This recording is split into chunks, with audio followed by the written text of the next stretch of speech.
Hi, I welcome everyone to another session of Nitesh Mehra and Associates. Today we have Sir himself to discuss today's topic. Nitesh Mehra is a practicing advocate at Delhi High Court since the last 11 years in this profession. Sir has various cases reported in his name and is a leading lawyer in criminal law, and now he has his law firm, Nitesh Mehra and Associates Law Offices, which was established 5 years back. Sir is here with us today to speak on one of the recent controversial topics, that is, Government of NCT of Delhi Amendment Act 2021. There is a lot that has been said over the same. Let us understand what this act is and what changes have been made to this act. Thank you, Brinda, for giving such a lovely introduction. Today I'm speaking on this topic that the Government of National Capital of Territory Amendment Act 2021. All of us know that recently a new act which has been came into light and power by the central government, that is the Government of NCT Act 2021. The germane of this tussle of power of the Delhi has arisen way back when the second time AAP-led government came into power and the BJP government lost the electorate battle and Delhi at their hands. So at that time, seeing nothing coming forward, a round of litigation was started on the various issues between the AAP-led government, which was ruling Delhi, and the BJP government, which is sitting in the center. That round of litigation started in the various matters, becoming a bunch matter. Then a matter was consolidated and dealt by the Delhi High Court, and stating it that Delhi is a union territory and all the powers are with the center. Delhi government, seeing that the ruling has came against itself, went to the Supreme Court, and in the Supreme Court that matter was registered, and in that matter the Supreme Court overruled Delhi High Court's ruling to the extent stating that Delhi, yes, is a union territory, but since it's having a elected government, which is our government right now, has certain powers to do, and not leaving the legislative assembly to deal with any matter would be like the government is not there and it's a completely union led territory. So now we have a PPT which we have prepared today with the assistance of my intern, Brinda Malik, who is a second year law student of Amity Law School. Let us see that what all we have covered in this today's PPT.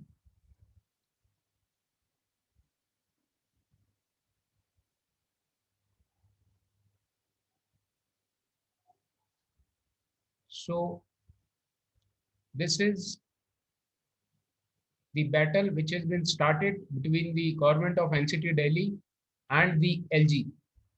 In both the situations, it was to be seen that who was more powerful.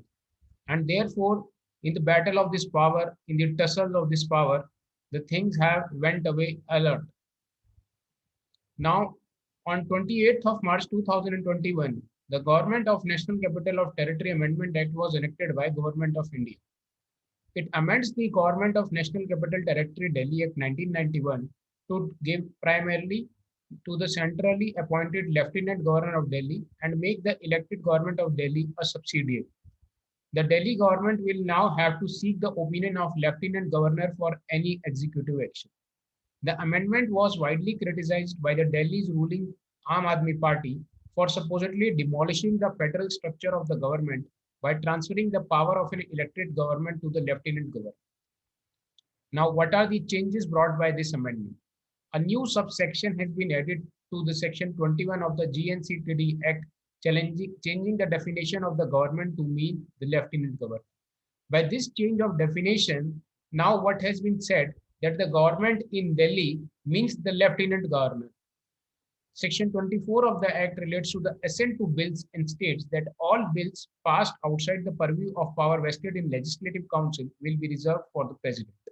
Section 33 of the Act, which relates to conduct of its business, states that state legislature can enact rules which shall not be inconsistent with the rule of procedure and conduct of business in the House of People. Section 44 of the Act now states that before taking any executive action, the elected government shall have to take prior permission of the Lieutenant Governor, even in matters which the Assembly has this right to make the laws. This Act has been enacted in conformity with the 2018 Supreme Court judgment and further defining the functions of Lieutenant Government with the aforesaid changes. The opposition parties and a party in power in Delhi, the Aam Aadmi Party, have the responsibility to the enactment of GNCT Amendment Act by calling it unconstitutional. According to them, according to them and Arvind Kejriwal, who is the CM of Delhi, the amendments seek to reduce the power of democratically elected government in the state of Delhi.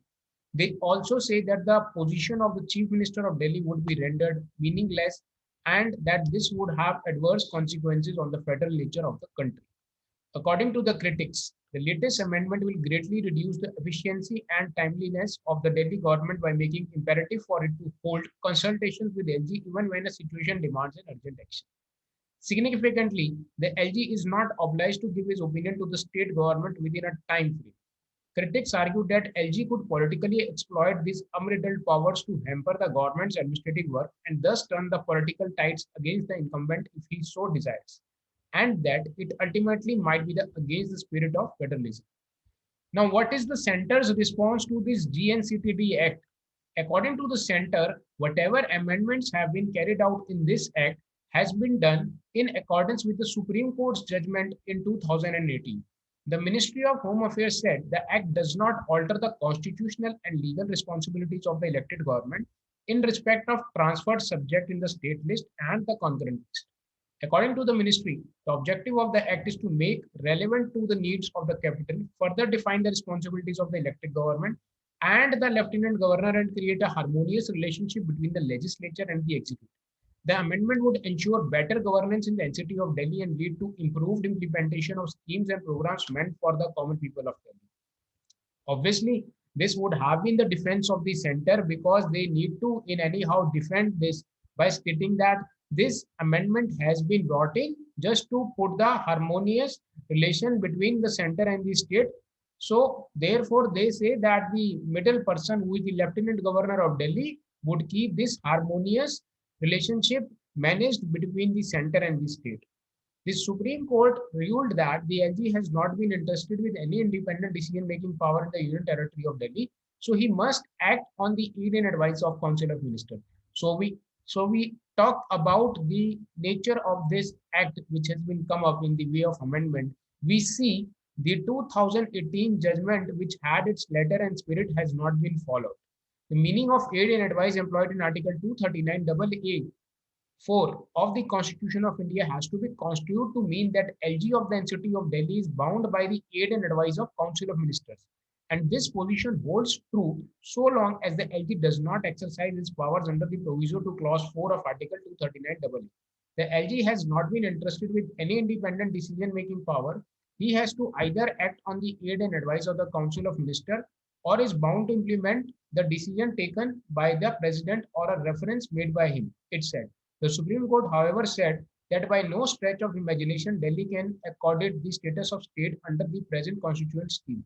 The court said the LG was not like a governor of a state but an administrator in a limited sense. Working with designation of LG, it further observed that the constitution was constructive and that there was no room for absolutism. So there is no space for anarchy. So this was the small PPT which we have made. Now, Brinda, if there are any questions, I think you can take up those questions. Yes, sir. So my first question to you would be, what is it that this bill says that has triggered this controversy? So, yes, if we talk about what is the center's rationale behind the bill, the center says that Section 44 of the Act deals in the conduct of business and there is no structural mechanism provided in the same for the effective time-bound implementation of the said section. Further, the bill adds that there is no clarity as to what proposal or matters are required to be submitted to the Lieutenant Governor before the issuing order thereon. The bill also talks about the judgment by Supreme Court and says that the Constitution Bench of the Supreme Court in its judgment dated 4th of July 2018 and interpreted the provision of Article 239AA of the Constitution relating to the structure of the governance in National Capital of Territory of Delhi. In order to give effect to the interpretation made by the court in its judgment, the center has amended the Government of NCTD Act and has brought the present amendment.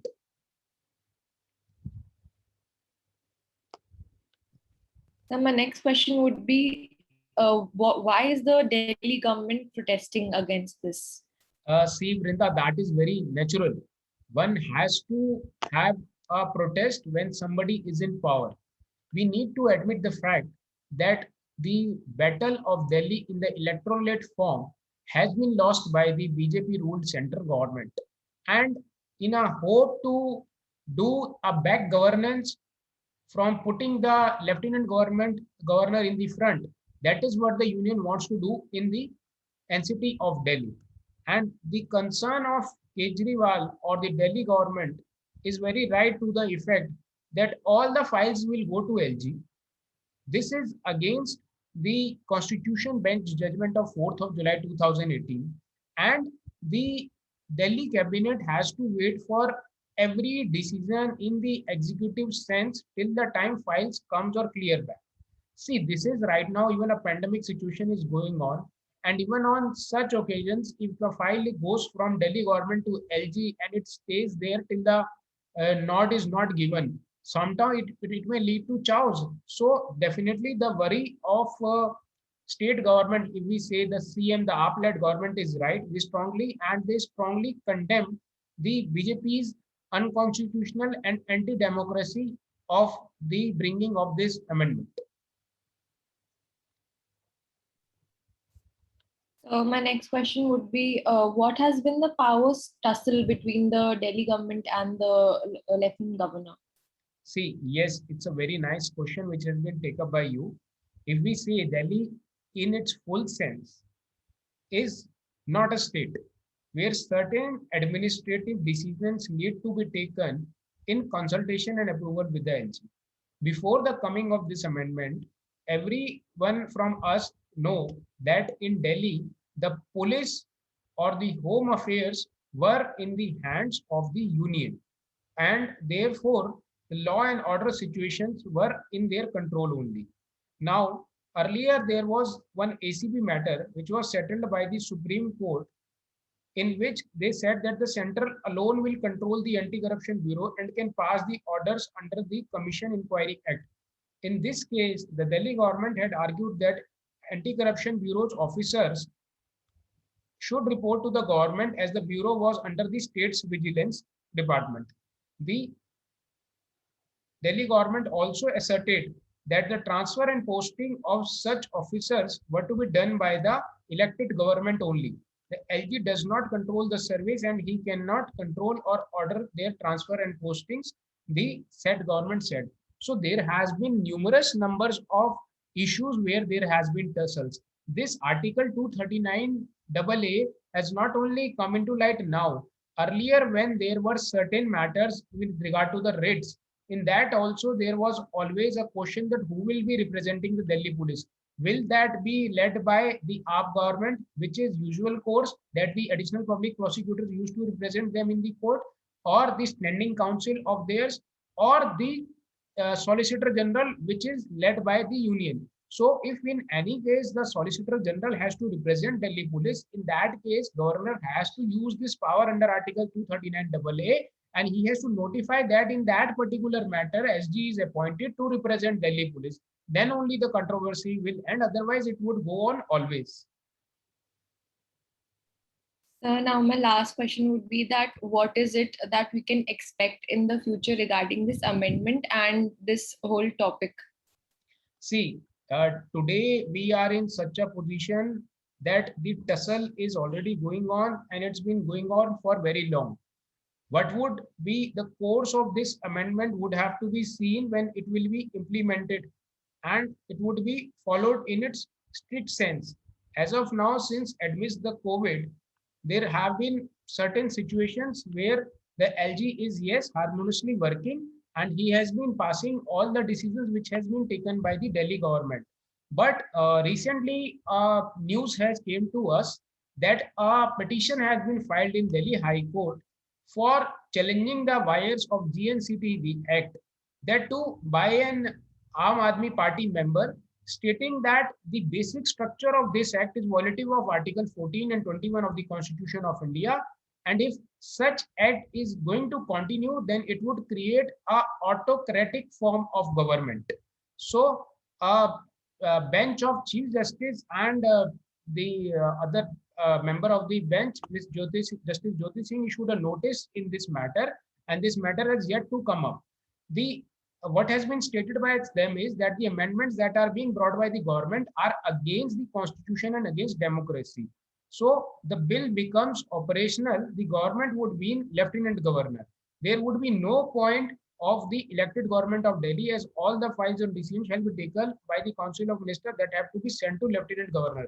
So in this form, it would become an autocratic government. So it is interesting to see that how the court will deal with this situation, as it would interpret that what are these wires, and these wires have been kept in mind while interpreting the judgment of Supreme Court dated 4th of July 2018. So not stating much at this stage, but yes, the court is now seized with the matter, and we have to wait for the court's decision to see that what is the outcome for interpreting the wires of GNCTD Amendment Act 2021. With this, we end the today's sessions, and I thank my intern Vrinda Malik to assist me in the present session, and hopefully we will come up with more such sessions in the future. Thank you. Thank you.